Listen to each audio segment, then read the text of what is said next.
બનાસકાંઠાના આદિવાસી સમાજના લોકોની ગાંધીનગર તરફની કૂચની આજથી શરૂઆત થઈ છે। પોતાના હક મામલે રજૂઆત કરવા માટે તેઓ ગાંધીનગર પહોંચી રહ્યા છે।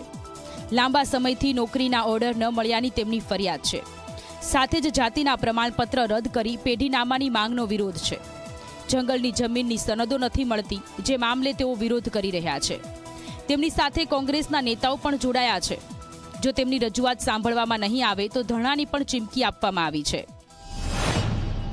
100% અમને ગાંધીનગર સુધી જવું પડે છે અને દાખલાઓ માટે જવું પડે છે।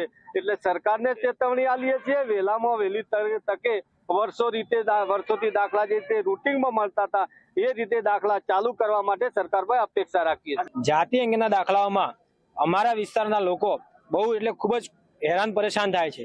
જે બાબતે સરકારી તંત્રના જે અધિકારીઓ કહેવાય, મામલતદાર હોય, કલેક્ટર હોય, મંત્રી હોય, મુખ્યમંત્રી હોય, રાજ્યપાલ હોય, અધિકારીઓને પદાધિકારીઓને તમામને રજૂઆત કરી છે, પરંતુ આજ દિન સુધી સરકારે એનું કોઈ પણ પ્રકારનું સુખદ નિરાકરણ લાવ્યું નથી। જેના કારણે અમારા વિસ્તારના કેટલાય યુવાનો જેમને સરકારી નોકરી મેળવી છે, પરંતુ એના ઓર્ડરો જાતિ ખરાઈના નામે હજુ સુધી અટકાવી રાખ્યા છે।